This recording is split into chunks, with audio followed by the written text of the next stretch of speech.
You need to spend 20% consuming and 80% creating. Alright, welcome back. Today I want to talk about consuming content, alright? When I say consuming content, what do you think that means? No, it's not doom scrolling, okay? Consuming content properly is not doom scrolling. Doom scrolling does not get you to where you want to be as a creator. It makes you a robot. It makes you a bot, okay? It makes you just an endlessly scrolling little monkey who just can't, keep scrolling through the TikTok For You page and the Instagram Reels and the YouTube Shorts. Like, that is not what consuming means. Doom scrolling dampens your creativity. So, what does it mean? Consuming means education. Consuming educational or inspirational type of content is what provides knowledge for you. It's what provides motivation for you. It's what provides creative ideas for you as a creator. And it also can develop your skills, whether you watch tutorials or courses.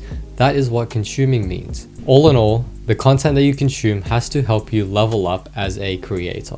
Now that's 20% of what you're going to spend your time and effort and sacrifice into, okay? Now let's shift on to the 80%, which is for creating. Spend most of your time creating. How do you do this? First of all, spend time alone with your own thoughts and isolating yourself. This is where you wrestle with your own brain and your own train of thoughts. It's where you also generate good ideas and just come up with things that you never knew you could come up with before. Okay, so spend time alone, isolate yourself. It's good for you. Next is just embracing your inner creativity. This is where authenticity comes in. You just be yourself, okay? It's not that hard. I think authenticity attracts an audience, and if you really learn how to be comfortable in your own skin and be able to express that in front of like a camera or in front of like your vlogs and your podcast, dude, you're going to attract an audience. Trust me.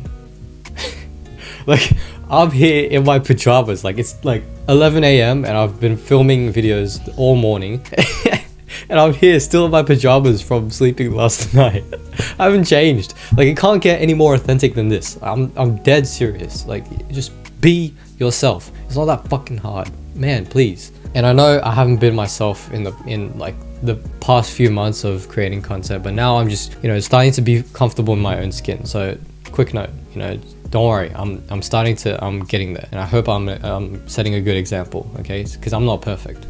If you're watching this, you're probably someone who has a deep passion for creating your own content. But working as a solo content creator can really suck, especially if you're struggling with low views and followers, uncertainty, procrastination, inconsistency, and a million more problems that we have to face alone. So it's my pleasure to welcome you, my friend, to join us in Creative Entrepreneurs, a community of hundreds of ambitious content creators working together to grow to our first 10,000 followers in 90 days. If you become a member today, you get immediate access to our daily Zoom calls, our Notion creator to-do lists, the live interviews that I host with big influencers, my free content creation courses, and so much more that'll help you strategize, receive feedback, and get the audience you deserve during the 90 days of growing your personal brand with us. If you want more details, click the link in the description or go to school.com/creative entrepreneurs to watch the full video where I dive deeper into what our mission really means. And if content creation is the journey you have chosen, I hope to meet you inside. Third is to have the courage to speak your truth. Now, this is where we get deep, all right? This is where you, as a creator,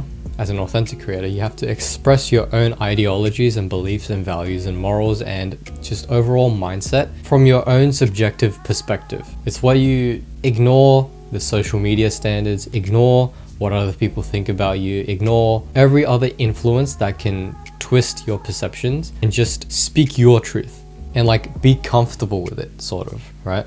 Like, take a look at Andrew Tate, Hamza. Like, those types of creators are huge now because of the truth that they were courageous enough to express. Next is articulating your own knowledge and lessons. This is where, if especially for like educational creators like me, I create some educational stuff too. It's where you share your skills, your lessons, your knowledge, and just, share your struggles so that other people can avoid them, and sort of like tell your story a little bit, give some backstory, give some context, and just don't fake anything, please. Once again, be real. And speaking of telling stories, tell your authentic story. Don't sell your soul. All right, well, that's not what we do here, okay? And I saved the hardest one for last, okay? This is going to be a little bit weird, but for a second, ignore all the followers, ignore all the views and engagement and comments and the likes and subscribers, right? Just for 1 second, just ignore it. Just get it out of your head for a second, and then what? Look around. Look within. What motivates you then? If you can't find anything that motivates you or drives you to create, even without all of those, you need to fix that. You need to fall in love with the process of creating content. You need to fall in love with whether it's filming, whether you edit videos, whether you design graphics, whether you record your voice in podcasts, whether you write your blog posts, or whether you write threads on Twitter or X. You need to fall in love with it. If you can't do it in a decade's time, let's say, then what's the point of doing it now? Like, I'm dead serious. If you want to take this creator's journey seriously, like really seriously, and not just as a side hobby and as a potential, I'll just post content and then, we'll see where it goes. And you're either not serious or you're serious, okay? And I know most of you want it to be serious because, everyone wants to be a damn YouTuber. Everyone wants to be a fucking content creator. Everyone wants to have millions of followers, right? Everyone would love the shiny objects and the rewards and the dream, to be an influencer, right? But nobody thinks it's cool to enjoy the process. Nobody thinks it's cool to like what they do. Everyone thinks it's cool to, go hard and like motivate yourself even if the work is hard, and even when times are tough, even when you hate your work, just keep working. like I don't really believe in that, but sometimes, there's going to be some work as a content creator that you need to do. For example, I do lots of outreaching, sending emails and DMs, and I don't want to do that, but I have to, in order to grow my business. So yeah, my point is fall in love with the process. That's all I have. See ya.